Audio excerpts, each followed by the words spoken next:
Good morning, afternoon, whatever time it is in whatever place of the world you're in. Welcome back to another episode of Disobedient Women. I do have to give you your disclaimer. This live stream may discuss trauma of all sorts to include all types of abuse. Viewers and listeners may find it unsettling and triggering. The guests on our live streams reflect a diverse set of values, morals, and ethics that may not always reflect the morals, values, and ethics of the Misfit Amish. If this live stream causes you distress, please seek support from your trusted folks and qualified mental health professionals as needed. Also, if this live stream causes you distress, please stop listening until you're in a better place and able to listen again. With that being said, I'd like to welcome Crystal to our stream. So, Crystal reached out to me recently and started talking about her journey from being, correct me if I'm wrong, you were a plain Mennonite? Yes, I was a conservative Mennonite, what they called the Fellowship Mennonites. What's a fellowship Mennonite?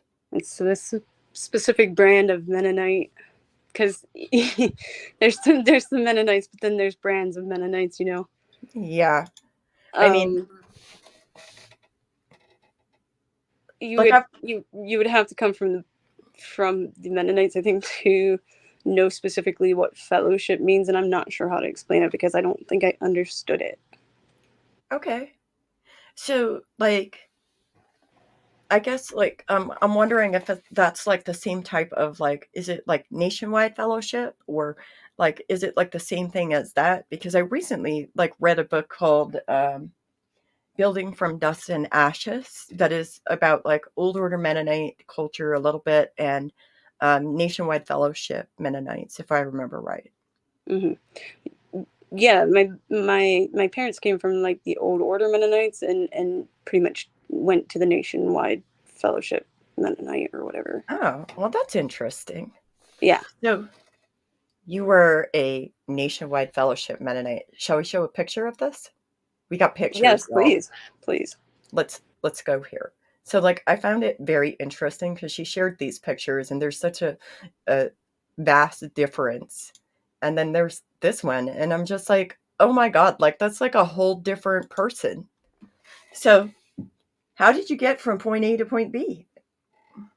I think you're right saying that it is a whole different person, because point A would have never seen point B for me in the future. When I was in those pictures on the left-hand side, I couldn't have possibly imagined that I would be here today, but I couldn't be happier that I made those difficult decisions to pursue my own happiness versus doing things to make other people happy. Okay. But how did you get there? Like, so you were obviously in a conservative Mennonite environment. So how did you get there? Like, what did you learn in your Mennonite environment growing up?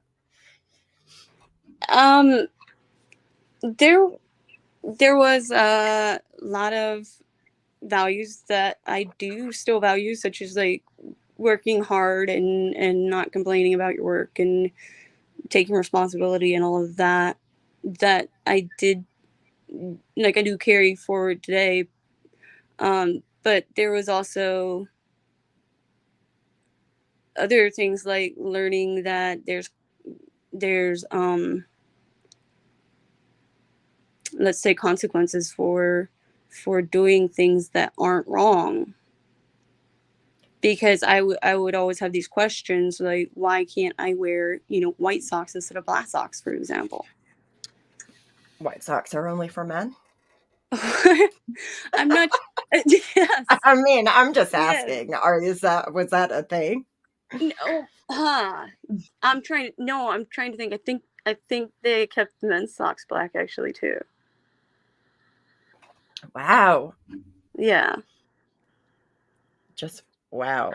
Like, okay, so like all black socks. Okay, got it. Black socks is one of the strangest things that I still like.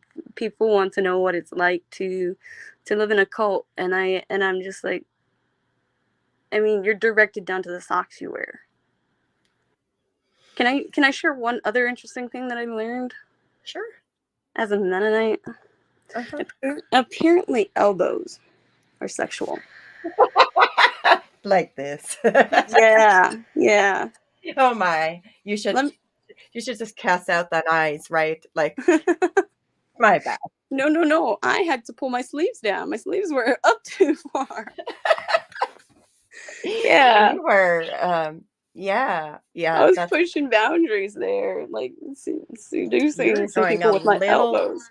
a little far, just a smidge far. Just too far. Your elbows aren't I supposed mean, to be shown. like even just this collar, this is just a little far. Like for us, like the That part. collar had to be like up here, like you had to be practically choking on your collar.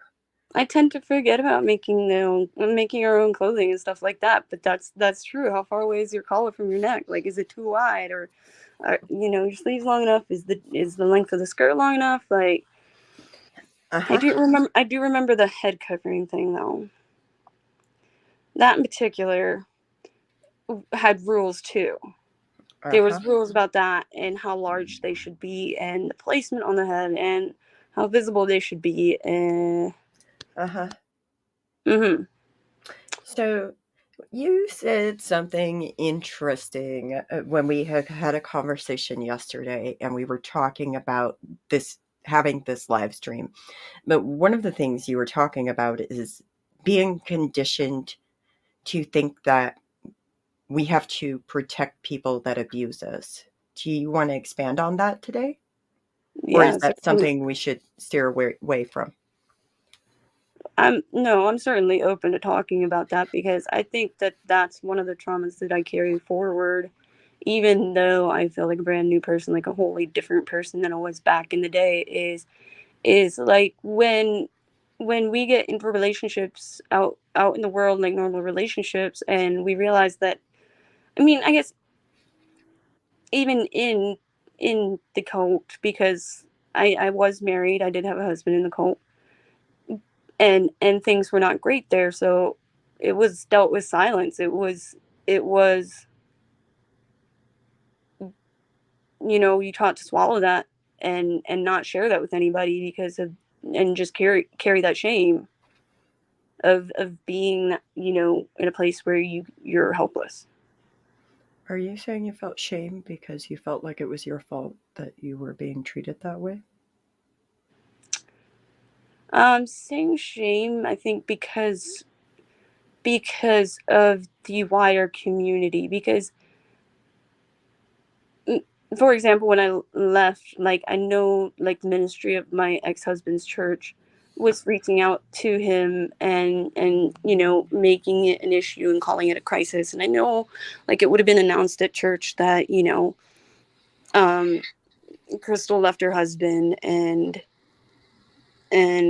is openly gay would have been a huge thing. And that was just something I struggled with for about a year and a half before I finally grew the courage to chase my own happiness, essentially. So, where was the community's compassion and empathy for you? Oh, there was none. No, no one reached out. Like to this day, no one's ever said a thing. Honestly, the only person I've ever talked to after moving out of my ex husband's house was my ex husband, so that we could sign the divorce papers. That sounds like with a decision to choose to live a life that's more actually authentically you, you had to basically choose between having your community of origin and even your family of origin, and either you have that and you live a lie, and you live a lie in your relationships with people, or you get to move out and you lose all of that community. You lose every custom, you lose everything that you are familiar with to become who you are. Is that about accurate? That sounds so accurate, and I think that's why it took me so long to finally say that I'm worth you know I'm worth my own happiness. Like I I was terrified, and I look back at it now, and I realize, I mean, I did lose my entire community, and I was scared to lose my entire family, and it's not particularly accepted with the majority of them. Mhm. Um, but I haven't been shunned, for example. Mhm. Like they'll talk to me and stuff like that, but relationships instantly changed, Into a whole other thing. and just yeah, into treating me like a sinner, like a tainted person. Like now that you've come out and that you're living more authentically, now you're kind of like touched by a bad thing. Like there's darkness in you. Yeah, there's a lot that's carried from that. Yeah. Woo. That sounds pretty fucking traumatic. So how do you cope with that? um, I I started going to school for psychology because I wanted to understand the pain inside of Mm-hmm. me. I wanted to understand the behaviors of other people. I wanted it to make sense. And so I basically went to school to fix myself, kind of. And I've been in therapy for a lot of years. I'm currently should be seeking out therapy again. Like it comes in waves. Sometimes, you're dandy and the next times you're just not. It's always that way when you live in the aftermath of trauma. I Yeah. think for many people, especially like when we have so many layers of trauma, like it just really um, can come in waves for a lot of people. Uh, I mean, I go Sorry, ahead. go ahead. It's your space. um I guess I was saying I think that's the thing is like I don't think we honestly realize it's trauma at first sometimes. Like for example, protecting our abusers. Like out, after I left the cult and I had some like a few relationships, but I ended up getting into a really really bad relationship, and I pretended like everything was okay, but the nights would end with screaming and yelling and fistfights and breaking things and outrageous behavior and awful words, and I would wake up the next morning and go to work and pretend everything's okay. I went to work with black eye one time, and my coworker said, "Hey, do we need to beat somebody up?" And I said, "No, I got it. It's under control." And I didn't talk about who it was. And that's the thing that I just think that at that point I wasn't aware that I was just protecting my abuser. Like I thought that's this thing you do. You ride out, things that you don't deserve, such as being hit and being yelled at and all of that in silence, and maybe it ends. Like I didn't realize until after I did that relationship twice that actually I don't like this is deep seated. Like I don't need to protect my abuser, and that's not fair to me. That's robbing me. So the I guess like the other part of that is like it's it's not as simple as just walking away from abusers. Like as we all, I don't know if you saw it or not, but the movie Women Talking, which by the way really is a fantasy. It is fictional. It is not in any way, shape, or form based on like fact. And I say this because like yes, in an ideal world, like people could just walk away. And maybe I shouldn't say it's not in any way, shape, or form. Maybe I should say that this part of it is really, really awful to me. There's this idea of like it shows these women, one, they're endlessly sitting around and talking and recording details of their abuse is that really realistic for somebody living in a domestic violence situation or in an intimate partnered violence situation? Like, is that really realistic? Can we just walk out? We no, no, No. no. I mean, you're lucky if you get to record in this in a situation of domestic violence. You're lucky to have your phone to be able to potentially call help if you need to. Right. But you're not there's no leaving. There's no leaving. Right. And as statistical data shows, like the most dangerous part for somebody in a domestic violence or an intimate partner, or maybe we should call it familial violence situation, because that's kind of what it is, right?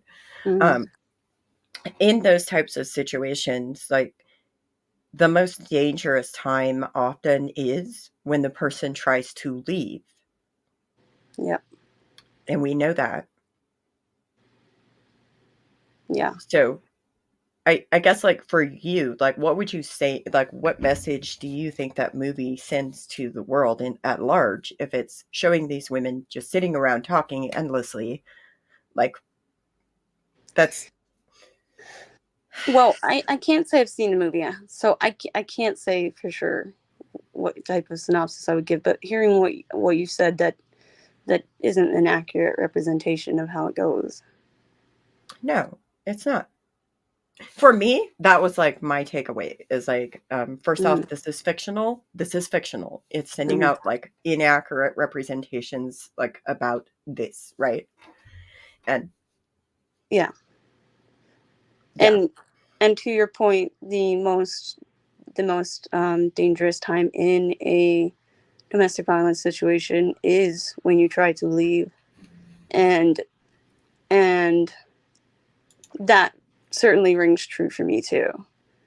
yeah, Essentially, I was trying to get my ex to move out of my home, and they said that they weren't going to, and they had me like believing like a lot of lies that weren't even true, because about like real estate, because they had helped me with my getting my house and stuff like that, getting me hooked up with right people. And so they were telling me these types of lies. Well, I can get your house taken away from you, and all types of things, like mental manipulation as well. And then it boiled down to, I I I told them that I was talking to somebody else, and for a week straight, my ex wouldn't let me get any sleep. Like, she was just yelling in my face, like, "Who is it? Who is it?" And then I'd lay down for about 2 hours. She'd come in banging pots and pans and tell me to get the fuck up, because if she can't sleep, neither can I.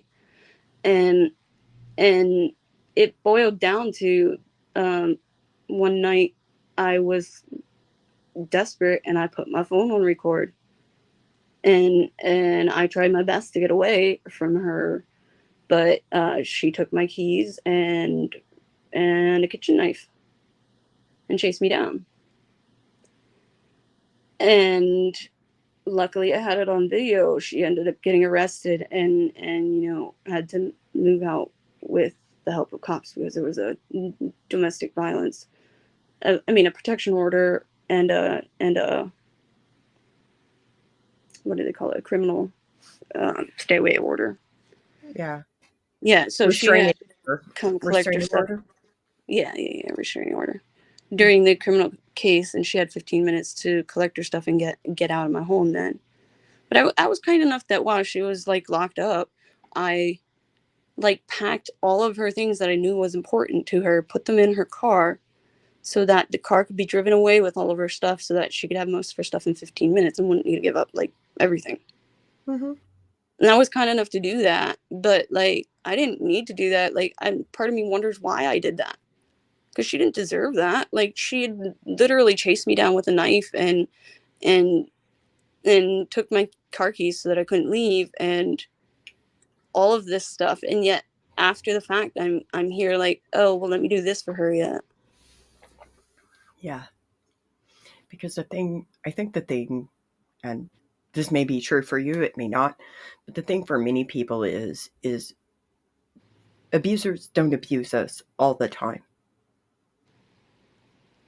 Yeah. And therefore, we have various memories of our abusers. It's not just the abuse, it's the time that when they go through like the honeymoon type of stage where they're like really, really, really extra nice to you, right? Mm-hmm. Yeah. That part. And then Yeah. we Love feel bombing like, phase. yeah, the part like that stuff like makes me feel like throwing up now, by the way, Yeah. like just Yeah. because it's so gross. It's so gross. Yeah. Very But much. it's like this thing of like, we kind of feel like, sometimes before we've like worked through all of the trauma or even that specific part of the trauma, sometimes we feel like well, 5 years ago, they did this for me. So I'm going to do this nice thing for them. Well, I don't wish them any ill will. Well, I don't want them to have a bad life. Just leave me alone, right? Like Yeah. we just want to have safety. Yeah. That's very familiar. Yeah. I thought it might be. But anyways, Yeah. so like I've been seeing like some of your posts on Facebook where you're like in a competition for some type of cover for Inked magazine. Is that it? Yeah. So I'm pretty excited about the competition. So far, I've made it to the quarterfinals, Woot and woot. it's the top 1% of all models that competed this year. So I'm feeling the heat right now. Um, but it would be a dream. It would be to be on the cover of Inked magazine. Yeah. To, So what? to to show off my ink and simply have that, like, to me it'd be a cool experience. Like, I'd be like, hey, I was like 10 years later, I'd be like, hey, I was actually on the cover of Inked, like, 10 years ago, and I would be like, that's cool as fuck. And you know there's also the bonus of getting tattooed by a celebrity tattoo artist, if for the winner. Oh, see, that would be cool. So what made you get your Oh. first tattoo? Now, my first tattoo, surprisingly, was while I was still with my ex-husband. Um, That was a good Mennonite woman. oh, it was the worst. It was the I'm worst. sorry. I didn't tell him I was getting it either. You He just did it? yeah, yeah. So, actually, my very first tattoo was a birthday gift from my sister Mary, for my 23rd birthday. 23rd birthday. And I said, let's go big or go home. And so I got a dragon on my foot, right across my ankle, a little bit up my thigh.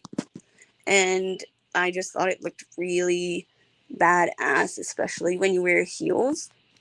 I like how that tattoo shows off. Mhm. Sounds And amazing. and I hid the tattoo for a while from my parents as well. Because I I had to, well, I left my ex-husband then, short, like a few months after I'd gotten it, and I moved back to Pennsylvania. So at that point I started hiding it from my parents when I go around them. Mhm. But I gave up, and then I got face piercings, and my mom had a fit. Uh she would ask me to take them out every time I would come over. She'd say, "You're welcome to come over, but take the metal out of your face." Um, Obviously, I can't scrub the tattoos off, so she would tell me to cover the tattoos, So you're supposed to be covered from head to toe? to be in their presence. I guess I was supposed to. At this point, that doesn't really happen anymore, because what I would do is I would show up exactly as myself, and yeah. Did you find it exhausting to meet other people's expectations for your life and how you should conduct yourself? How'd that? So exhausting. It Yeah. even after leaving my ex-husband for about 6 months, I didn't fully come out of the closet. I tried to do what everybody expected me to do, and after a while, it's just this mishmash of like some of me is real and some of it's not is exhausting. I don't want to do that anymore. I just want to be me. I just want to be authentic. I'm really glad that you got to do that, to come out and like be authentic, because like to me, I feel like the pressure of living up to people's expectations can really kind of like weigh on you in a very big way and make you feel like so exhausted and depressed and like a fraud often. That's Very much so. yeah. So how do you get from all of that to like tattoos to like modeling? Um, the modeling thing was sort of a whim. Long time ago, I saw like, well, actually, I said long time ago, but my modeling only started about when I came to Florida, actually, because my interest was I'd gone to an audition when I was in Pennsylvania, and then I moved like 3 weeks later, and they called me back, and they're like, "We like you. We'd like to train you." Um, and I was in Florida at that point, so my modeling took off in Florida. I got a portfolio made, and this was, I'm trying to remember exactly why I got the portfolio made, but I had a whole website. You don't remember why you got the portfolio made? That's I'm priceless. honestly, like, I remember doing it. I just don't remember why I reached out to them in the first place. I think it was an audition as well. I think it was an audition as well. But then it was basically kind of like a media company for models. So they made me a website, and I had a portfolio. I had my comp card to like submit to agencies, and then they gave me like a list of agencies to submit to, and a little bit of training on how to talk to um, talent agents and things like that. And that was my first portfolio, and I got signed um almost immediately after. I paid for the portfolio because modeling isn't free. You got it. Obviously, you have to pay for your portfolio. You have to pay for your spot in certain times, or you have to pay to be signed on contract at times. So I was signed um to a talent agency in Orlando, and was able to audition, but I never actually did much with that. And so I decided to go freelance. And then I did sign with another promotional modeling agency, but those are pretty easy to get in, honestly. It's just like the people who hand out vodka samples in the liquor store, stuff like that. You just supposed to look hot and hand out alcohol. So in other words, sit still, look pretty, Yeah. and give me my alcohol. That's it. Yeah. Yeah. But I just took it from there. I stopped going after agencies. I went freelance. I take the opportunities that I have with great photographers. And just keep building my portfolio in hopes that I'm going to do more with it, such as being on Inked. Because now that I couldn't compete without having done the background freelance work of like having those nice photos of me taken to be to have them on my profile and stuff like that. So now I'm hoping it pays off. Like I want the fun photo shoots that I took, the just for the sake of taking photos to last forever. I want them to pay off now. Like I have a goal now. I want to win the Inked cover. quite frankly. Well, so if you're listening to this, she has it listed on her Facebook, I think. And you can go vote for her photo to be, or for her to be on the cover if you want to, every day. I would so appreciate it, certainly. And then, yes, it's on my Facebook for sure. Yeah. And Instagram, if there's any Instagram followers out there. And you had a website too. I did. That was only while, it was only for the first year, honestly. Oh, okay. So it After I was made only. that portfolio, Hmm. yeah, like I said, they were kind of like this media company, and then if I would have wanted them to maintain my website, I would have had to pay like another, I don't know how much. I think it was like 900 or something like that to Oh, get my website. It was kind of steep, honestly. And that's I've a. learned a lot of lessons like that too. Is because like there's so many scams in the industry. People just want to get money to hook you up with somebody. Yeah. Yeah. So, so if you want to model, you probably should look into scams. Is that what you're saying? I would certainly say make yourself aware of the scams out there because I've definitely gotten myself into sketchy situations with people who pretend to be photographers and they're just creepy dudes. You know, Oh, yeah. So there's so much to look out for. yeah. That sounds like it for sure. So just Yeah, be careful, and if your gut says something is off, don't do it. yeah, That's my advice. Just yes. No, that's great advice. That's exactly. I think that's pretty much advice I take anywhere in life. Quite frankly, if my gut says it's wrong, it's probably wrong. probably, even Yeah. if we don't know why. And when you don't listen to your gut and you go ahead and do it anyway, then later it's like, man, I should have listened to myself. I should have just paid attention. Hmm. I should have just like, oh my god, I'm not dumb. I know things. I know things. Despite everything in the world that has told me I don't know things, I know things. Yeah, Yeah. So anyway, so tell me what's your favorite art? Do you like art? I love art, and I could potentially give you a favorite art form, except I'm kind of greedy, and so I'm like, I like it in you know painted canvas on the wall. I like music. I like models. I like you know TV shows. People who make 3D art. Art is so vital.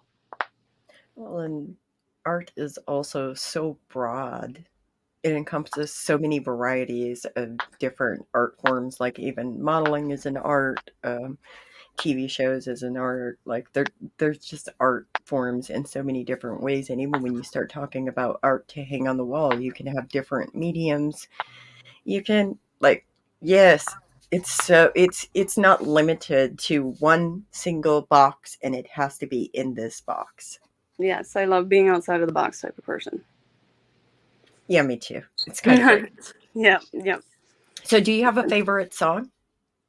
If I I do have a favorite piece. It's Canon in D, um, by Johann Pachelbel. I don't know if I'm pronouncing that right, quite frankly. But but this piece is for me. It's timeless. Um, I I discovered this song when I was still a kid. Actually, the composition I should say, but my brother had snuck a CD into the house that he was not supposed to have, and and I was struggling with mental health as a child, quite frankly, and so every day after school almost I would go to his room and put the CD on in his CD player and fall asleep listening to that song because it soothed all the pain that I didn't understand why I was feeling. And then I would wake up from that nap and go to downstairs to dinner with the family and have my evening. But I would would have depression naps to that song when I was a kid, and I had no idea what that was. And it's stood the test of time till today, because like I had it at my wedding, and I don't dislike the song. It played at my wedding, like, and I like obviously don't like I don't dislike my ex-husband, but I'm don't have great memories from that, but I still like the song. That's a fantastic thing that you have. And it's also like people sometimes use music as a way of like it helps them feel like they're heard or seen or valued or just human.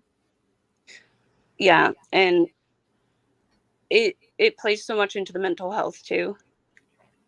Hmm. Especially if I want to be soothed, I would play that composition. But speaking of, like, I don't know if you ever do, but like occasionally I would still listen to a cappella, like gospel Yep. hymn.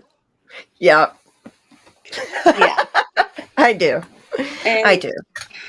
I even sometimes go look up Amish church music. really, Yeah. yeah. I tell my partners, if you catch me listening to a cappella gospel hymns, I am not in a good place. Don't. Yeah. Don't Yeah. even ask. You don't want to know. No, I'm not in a good way if that happens. Which is, do you know, it used to always be that way. I don't know how long you've been out. I've been out for like 19 years. Oh, okay. I've Um, been out for 9, I think. oh, Yeah. yeah.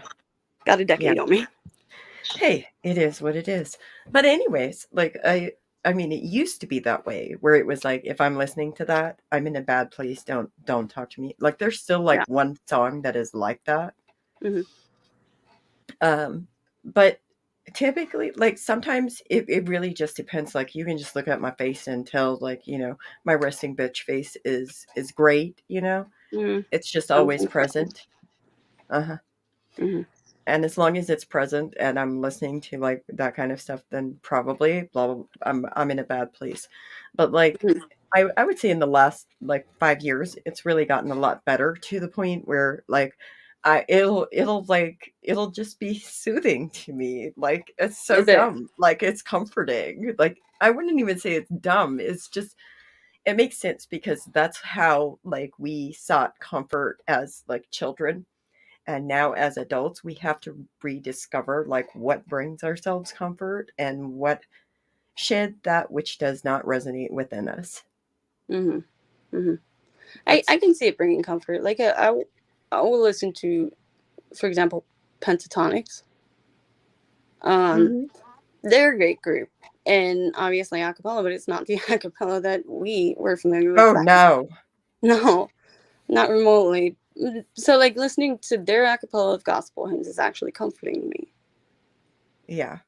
Or even instrumental versions of gospel hymns. But if it's just a cappella gospel hymns, it's not a good thing. Yeah. Yeah. Yeah. Yeah, so I think it's also like again like individual dependent because we all have different coping skills and we all have different ways we utilize things to help us be okay in the aftermath of all of that. So anyways, moving on. Let's talk about, do you have any favorite pictures of you? Because you've mentioned like having so many pictures taken. Like, Um so what I do is, after every shoot, when I receive the photos, I go through them and put hearts on them so that they're in my favorites album. And I have a few now. Some of them I might have only hearted because I'm like, oh, I want to post that later. But I'd say each shoot probably has a favorite photo. mm-hmm. Yeah, but to pick from any one of them, I can't say. Um, I couldn't say what my favorite photo was. I still like some of the original portfolio photos pretty good. I almost put one of them up for the side by side comparison. So I do think like some of my original portfolio photos are some of the best. Even though I look Mm-hmm. like the scariest in them, like I had no idea what I was doing, and you can see the progression in my photos alone. Like the first photo shoot, the uncomfortability in my face to like say the most recent ones. you can see the progression in my modeling skills, I guess. Learning how to pose, learning how to put my face in all of that. Do you think that as you did more modeling, you became more accepting of your body and yourself? Yeah, so the journey to loving myself, my body, obviously has been a struggle. I used to be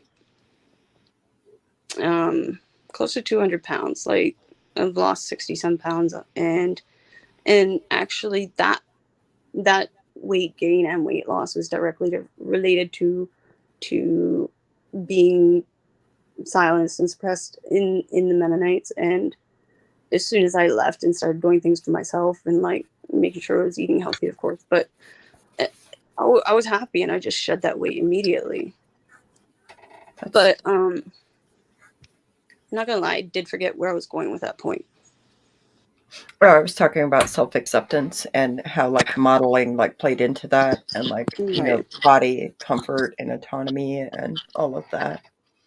And yeah, I used to hate having my photos taken, especially when I was a lot heavier. I would just shy out of the pictures or try to squeeze in the right angles or whatever.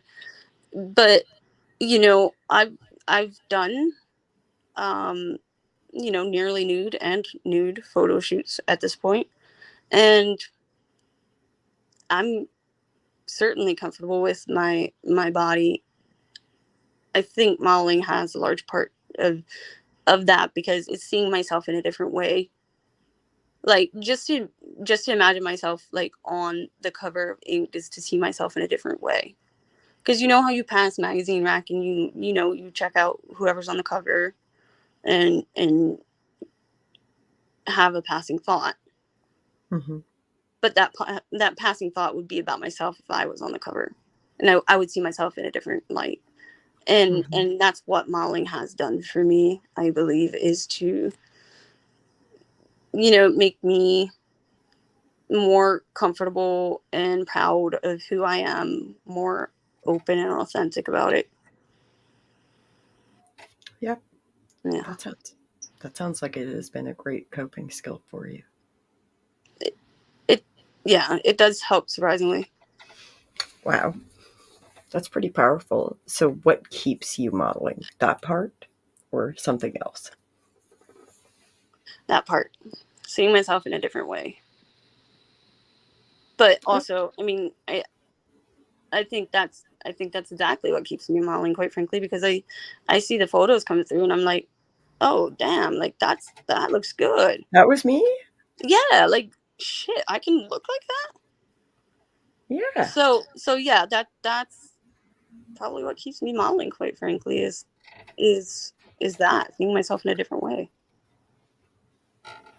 That sounds fair enough. So, what would you say to anybody as we bring this to a close? What would you say to anybody who may be closeted or, living a life that isn't authentically them?